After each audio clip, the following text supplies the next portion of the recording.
Training and Performance Appraisal. Training is an important HRD activity which reinforces manpower planning in an organization. Apart from the need for internal staffing, training enhances job-related skills and also facilitates acquiring of new skills required for averting skill obsolescence in an organization. Discussions on training remain incomplete without linking the same to performance appraisal. In this lesson, we will learn about the process of training and performance appraisal. It follows from the previous slide that after studying this lesson, you should be able to analyze the concept of training and methods of training, explain the concept of performance appraisal, enumerate the methods of performance appraisal, define performance counseling and performance management. Training may be defined as a systemized, tailor-made program to suit the needs of a particular organization for developing certain attitudes, actions, skills, and abilities in employees irrespective of their functional levels.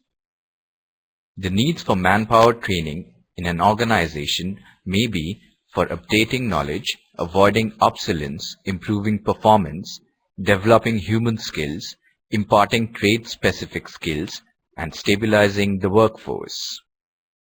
Training needs identification is done by the HRD department, which, to keep pace with organizational requirements, identifies a series of training modules for different categories of employees and publishes such training calendars to circulate among different departments to depute their employees for such training courses. The following steps are involved in designing the training program. The first step is to choose a strategy or strategies for training methods. Strategies prioritize training objectives and also help in selecting training areas, which may be skill formation, developing conceptual understanding, etc. The second step is to break the general training objectives into different parts like knowledge, understanding, and skills. Each constituent part of the training objective is matched with the appropriate training events. The next step is to use specifications for different training methods to decide over time the facilities required for the program as a whole. The fourth step is to decide different package in which programs could be offered. An organization at this stage considers different training packages, keeping in view the time and cost aspects. The final step is to design the training program. The methods used mostly for training of employees are on-the-job training. An employee is put on the job and is trained to perform the said job, thereby helping the employee to acquire the skills for performing the said job in the future. Most of the organizations utilize their services of senior workers to impart such training. On-the-job training involves job instruction training, vestibule training, training center training, simulation, apprenticeship, etc. Off-the-job methods include lectures, conference method, group discussion, case study, role-playing, T-group training, e-learning, etc. Performance appraisal means analysis, review or evaluation of performance or behavior analysis of an employee. It may be formal or informal, oral or documented, open or confidential. The primary functions of performance appraisal are to identify and define the specific job criteria. Many organizations at the beginning of the year set key performance areas, KPAs, or key result areas, KRAs, for employees based on mutual discussion. To measure and compare the performance in terms of the defined job criteria, KRAs and KPAs are also designed so that they can help in measuring job performance in quantitative or qualitative terms.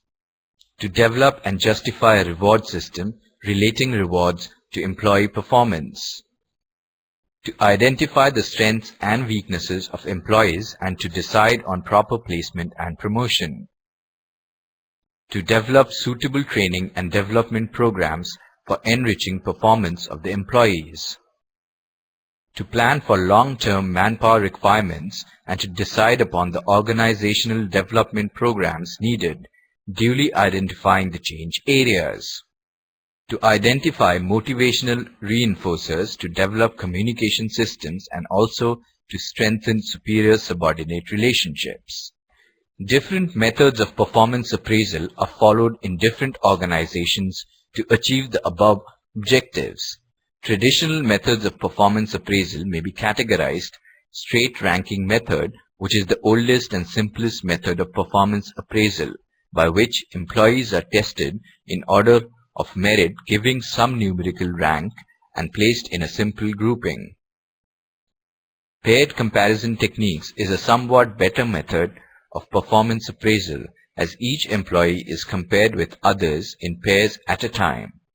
For each performance trait, an individual employee's performance is tallied with the others in pair and then rank order is decided. Under man-to-man comparison method, certain factors are selected for analysis like leadership, initiative, interpersonal relationship, etc., and a scale is designed by a rater for each such factor. Under grading method has certain features which help in understanding the performance of an employee and are identified. Graphic rating scale is normally a continuous scale which enables a rater to mark somewhere along a continuum. Force choice description method is a combination of objective and subjective judgment on an individual employee's performance against each rating element. Forced distribution method is a method to evaluate employee performance according to a predetermined distribution scale. Checklist method is a mere process of reporting employees' performance, compiling yes or no responses. Free essay method is an open-ended qualitative appraisal of employees' performance, giving an opportunity to the rater to put down his impressions on important job factors. Critical incident method measures employees' performance in terms of certain events or critical incidents instrumental for success or failure on the job. Group appraisal method is an evaluation of an employee by multiple judges. Field review method is conducted by the HR department by interviewing the supervisor of an employee to understand the subordinate employee's performance. The traditional methods of performance appraisal discussed above suffer from a major limitation for their obvious emphasis on assessing individual performance or task, considering it as an isolated factor. Management by Objectives (MBO) is a comprehensive management approach which is adopted for performance appraisal and so also for organizational development. Assessment center method is to test candidates in a social situation by a number of assessors using a variety of criteria. Human asset accounting method attaches money estimates in the value of manpower of an organization. The process is somewhat like estimating the goodwill value and can be appraised by developing a procedure to undertake periodic measurement of certain variables. Such variables are either categorized as key or intervening variables. Key variables are policies and decisions of an organization, its leadership strategies, skills and behavior of an employee, etc. Intervening variables are loyalties, attitudes, motivations, interpersonal relations, communication and decision-making. Behaviorally anchored rating scales method helps in measuring and improving job performance more accurately. 360-degree appraisal method is now largely in use throughout the world. It requires performance feedback from all important stakeholders of the organization, like the ratee himself, his superiors, peers, other team members, customers, and suppliers. Potential appraisal is a holistic approach for studying wholesome qualities of an employee with a given intellect, personality, and character. Performance counseling is a process to help subordinates to analyze their performance objectively. It helps in identifying training and development needs and also ensures improvement in the future performance of an employee. Performance counseling attempts to help an employee in the following ways. It helps an employee to understand his own strengths and weaknesses. More effective counseling sessions even enable employees to make their independent SWOT analysis, that is, opportunities and threats in achieving the performance, can also be made clear to such employees for their independent performance. Since good performance counseling believes in giving feedback information about the employee's behavior and their performance, it helps in improving professional and interpersonal competence of employees. It helps in setting goals and formulating action plans for further improvement of employees.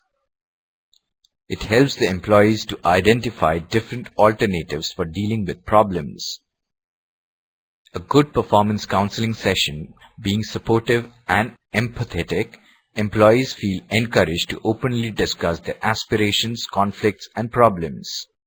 Performance management is the integrated process of objective setting, appraisal, and pay determination which supports the achievement of the company's business strategies. At an individual level, it will result in action plans related to performance improvement, career development, and training. It is an ongoing communication process that involves both the manager and the employee in identifying and describing essential job functions and relating them to the mission and goals of the organization. Developing realistic and appropriate performance standards. Giving and receiving feedback about performance. Writing and communicating constructive performance appraisals. Planning education and development of opportunities to sustain, improve, or build on an employee performance. Now let us check if we have understood the various concepts discussed in this lesson clearly.